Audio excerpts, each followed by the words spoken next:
एक अंधेरी रात, तेज बारिश हो रही है।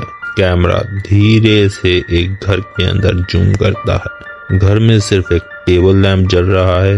एक लड़की कैटी अपनी दोस्त बेका के साथ बेड पर बैठी है। दोनों में बातें हो रही हैं।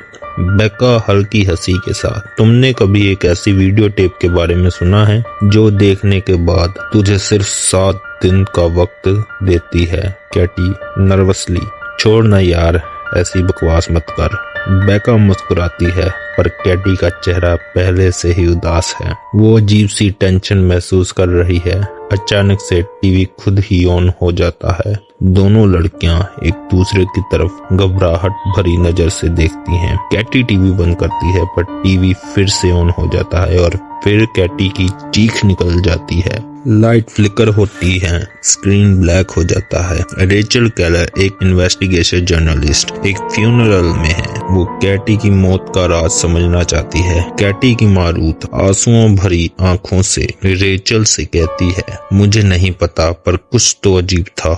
उसकी मौत नॉर्मल नहीं थी। रेचल इंक्वायरी स्टार्ट करती है और पता लगता है कि कैटी और उसके 3 दोस्तों ने एक कैबिन में जाकर एक मिस्टीरियस वीडियो टेप देखी थी और उन सबकी मौत सिर्फ 7 दिन के अंदर हो गई थी। रेचल अब उसी जगह जाती है जहां कैटी गई थी, कैबिन नंबर 12। वहां एक पुरानी अजीब सी वीडियो टेप पड़ी होती है। रेचल क्यूरियोसिटी में आकर टेप को चला देती है। ये टेप ऐसी वैसी टेप नहीं, ये टेप है the cursed tape. TV screen पर अजीब और डिस्टर्बिंग विजुअल दिखने लगते हैं। एक काला घोड़ा चल रहा है, फिर पागल होकर समुद्र में गिर जाता है। एक औरत एक आईने के सामने खड़ी है, पर उसका चेहरा रिफ्लेक्ट नहीं हो रहा। एक वैल का शॉट, अंधेरा, सूनापन, और फिर एक छोटी सी लड़की वहां से निकलने की कोशिश कर रही है।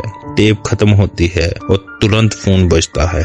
रेचल फोन उठाती है। एक मिस्टीरियस विस्परिंग वॉइस सिर्फ एक चीज कहती है, 7 डेज। अब रेस अगेंस्ट टाइम शुरू हो चुकी है। अब रेचल के पास सिर्फ 7 दिन है। वो अपनी एक्स बॉयफ्रेंड नोआ से मदद मांगती है। नोआ भी टेप देखता है। बड़ी गलती कर दी उसने भी।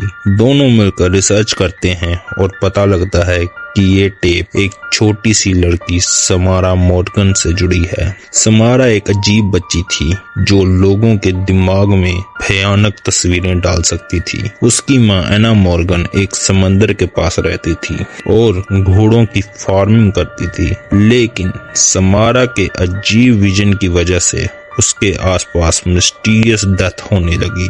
आखिर एक दिन एना ने समारा को एक कुएं में धक्का दे दिया और तब से समारा का बदला शुरू हो गया।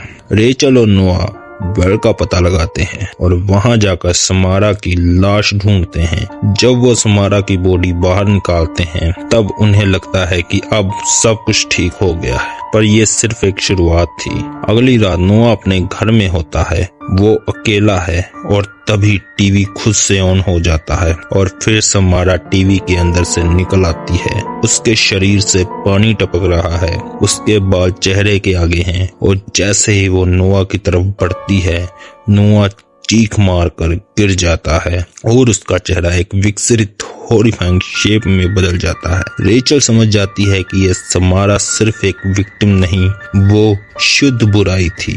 और सिर्फ टेप देखने वाले नहीं, जो भी टेप को आगे शेयर नहीं करेगा वो मरेगा। रेचल के बेटे एडन ने भी ये टेप देख लिया था, इसलिए रेचल अपने बेटे एडन को बचाने के लिए टेप का एक डुप्लीकेट बनाती है और समझ जाती है बचने का सिर्फ एक तरीका है, टेप को किसी और को दिखाओ। स्क्रीन फेड्स टू ब्लैक और एक टेलीफोनिक विस्पर सुनाई देती है, 7 डेज। ये रही horror heavy suspenseful the ring की एक्सप्लेनेशन। अगर आपको ये कहानी पसंद आई हो, डर लगा हो या कहीं गूज़बम्स आए हो, तो लाइक और कमेंट जरूर करें और हमें बताओ कि आपको सबसे डरावना सीन कौन सा लगा। और अगर आप और भी ऐसी हॉरर कहानियां सुनना चाहते हैं तो चैनल को सब्सक्राइब करें और बेल आइकन जरूर दबाएं ताकि आप कोई भी हॉन्टेड कहानी मिस न कर पाएं। मिलते हैं एक नई डरावनी कहानी के साथ, तब तक गुड नाइट